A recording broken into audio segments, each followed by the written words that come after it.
Hey there, just a quick note before we get into today's episode.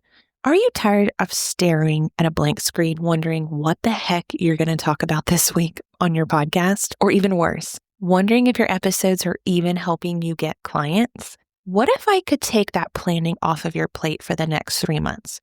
I just opened up a done-for-you 3-month episode plan where I will create a custom 12-episode roadmap built for your offers, your opt-ins, your goals, your podcast, so that your podcast leads to email subscribers and clients. You will walk away with a 3-month plan with 12 episode titles, episode purpose, call to actions based on your offers, and a clear content plan that you can plug right into your workflow. So there's no more guessing about what you're going to talk about for at least 3 months. This is a brand new offer, and for the next 2 weeks until January 23rd, you can grab it at a beta price of only $97.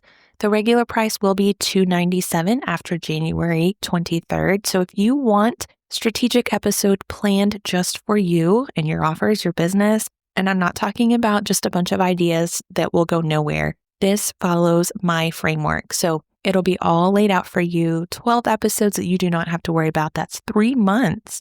So if you are interested, click the link in the description below to get started or to learn more. Now let's get into today's episode. Hey there, welcome to Podcast First Marketing. I'm your host, Allison. I'm going to talk about something today that will totally shift the way you think about your podcast listeners. I learned about this, I guess back in the summer, and it really kind of opened my eyes to not only the way people listen to podcasts, but the way they purchase. And that is the 7 buyer types and how they show up in your podcast audience. You know how not everyone learns the same way? As a former teacher, I know this because I had to make sure that I got the visual learners, the kinesthetic learners, the auditory learners, all of those different types of learners. Well, there's the same version of listeners. We don't all listen in the same way, which means that we don't buy in the same way. So if your podcast is only speaking to one type of listener, you are basically unintentionally leaving these potential clients out. They are not going to purchase from you because they're not listening the same way that others do. So when you understand these different buyer types in your audience, your episodes, you can start to create these episodes in a way that can be more effective for you. So we're going to get into what those 7 buyer types are. When I first learned about these types, it clicked very easily for me in email marketing because that's how I first learned about them. But then I just started kind of thinking, well, this would apply to podcast listeners as well. So I started looking at it through that podcast lens. And this is still very much a work in progress for myself, but I wanted to share it with you because it could help you when you're creating your episodes. And the more clients I've worked with, it has become more obvious to me and we do this unknowingly. We're not really consciously thinking about it until you know these different buyer types. But a lot of the times we just end up speaking to one buyer type. And then we start to lose the listeners who needed something just a little bit different from us to make that decision. So for example, the listeners who need proof or that reassurance or that clear invitation, they're never going to quite make a decision unless you talk to them in the way that they need to hear. So that is why I believe that random episodes are not working for you or not working for any of us. So when I start to plan a month of content, whether it's for myself or for my VIP Day clients, I want to make sure that we are balancing how each episode speaks to those different decision styles. And I've done this through my 4-episode structure, which I'm going to link my planner. I use this with my VIP Day clients and myself.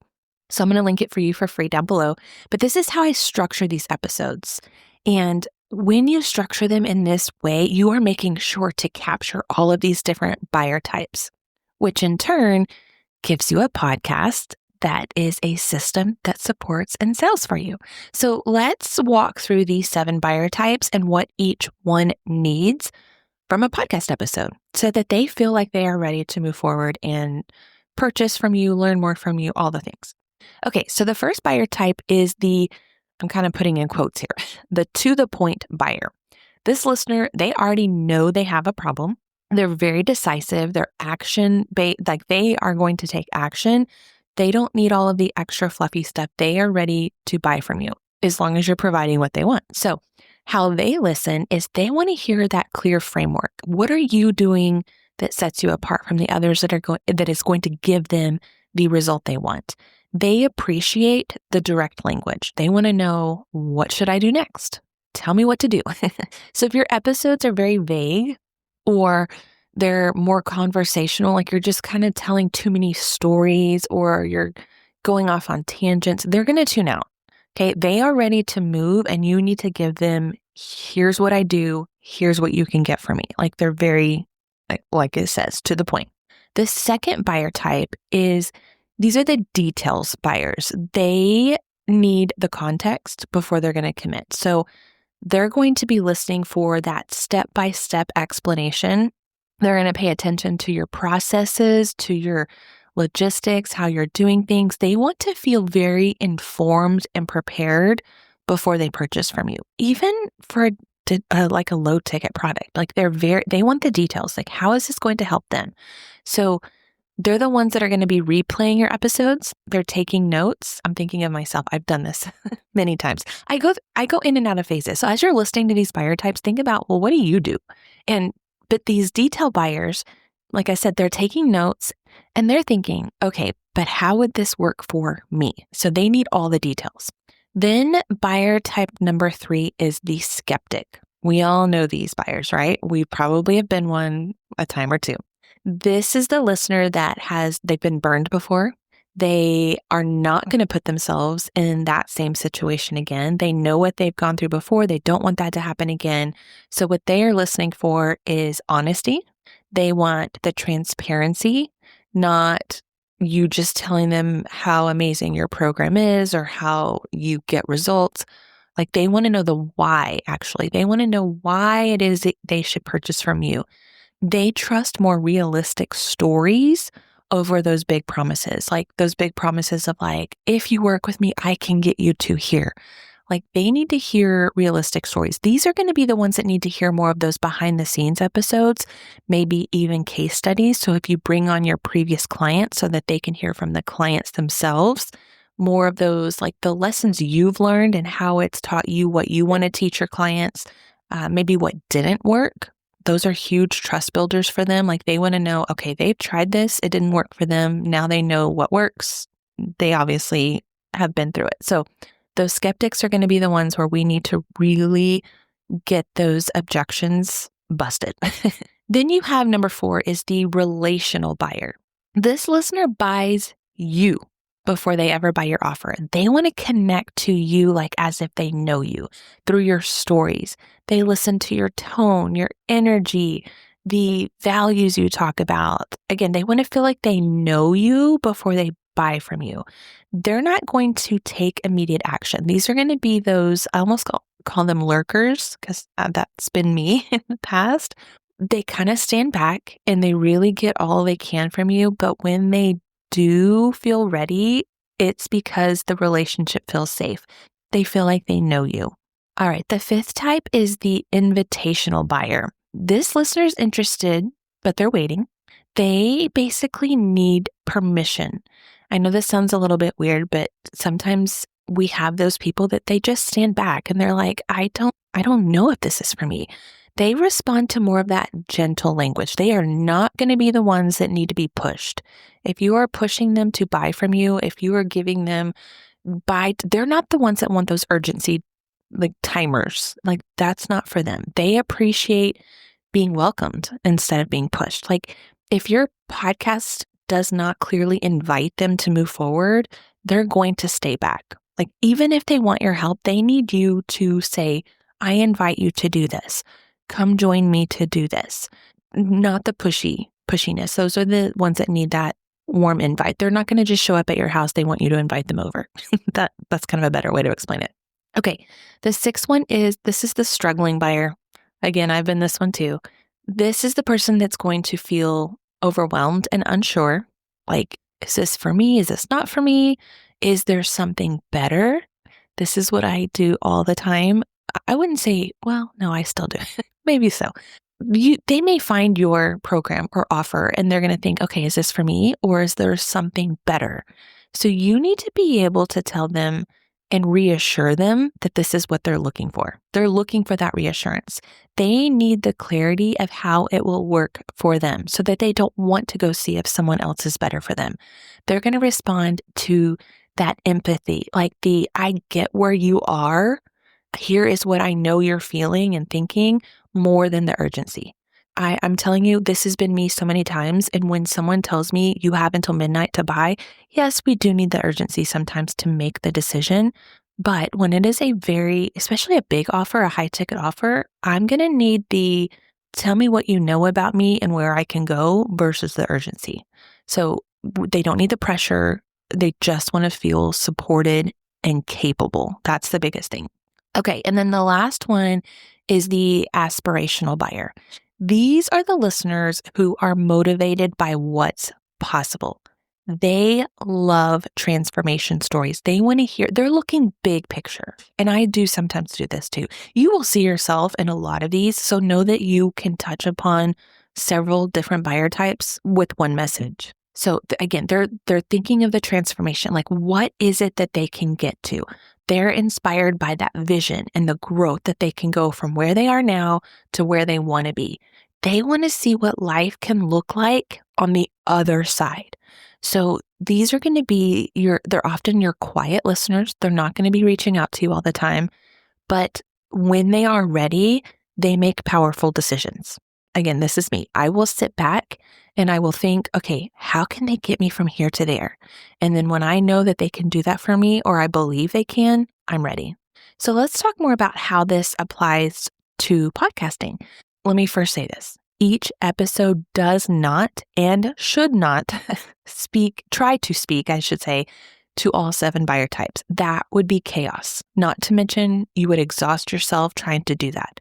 It's more about being aware of these different buyer types than anything. So instead of thinking about each episode having to meet these 7 buyer types, what you're going to do is you're going to think of it throughout your month and maybe even 6 to 8 weeks. But your month can speak to all 7 buyer types. Remember, I said I found myself in like 3 to 4 of these different buyer types. So one message could count for 3 or 4 or even 2, it can count for multiple. So you want your episodes to be mixed to where that they balance these different needs. I'm going to call it your episode arc.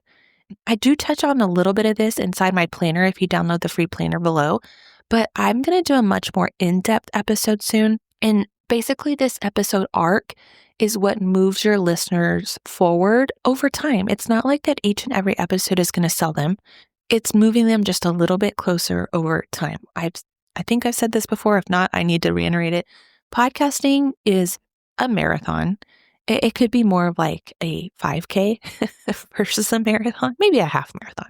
But one of the things you need to know is just because they're not liking your story or commenting on your post, because we don't have that in podcasting, know that you are moving people forward.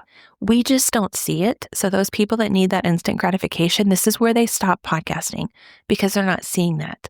But that's why I want you to realize that if you are intentionally creating these episodes, they are moving forward without you seeing it. And this is exactly why I plan my content and my episodes intentionally, and why I use that same planner that I'm letting you have for free with myself and my VIP day clients, because we want to make sure that we're not over serving one style of buyer type and then ignoring the rest. We want our content to be mixed and balanced. And are we going to get it perfect every time? No, it's hard, but at least you're a little bit more aware and the listeners are finally feeling understood. So like I said, you can mix those 7 content types. You are not trying to get them all in one episode, but just so that you know, if you are telling a little bit of a story and building that connection in one of your episodes, you're touching on the relational type. But maybe in that same episode, you're also giving like your framework and your steps that you do, like those clear steps to working with you. That's going to get those to the point buyers. So think about how you can just maybe once you've mapped out an episode, or even go back to one of your previous episodes and think, oh, well, I was showing proof in there and I was very transparent. Well, that's going to get the skeptics. And maybe I gave a gentle invitation. Well, that's the invitational buyer.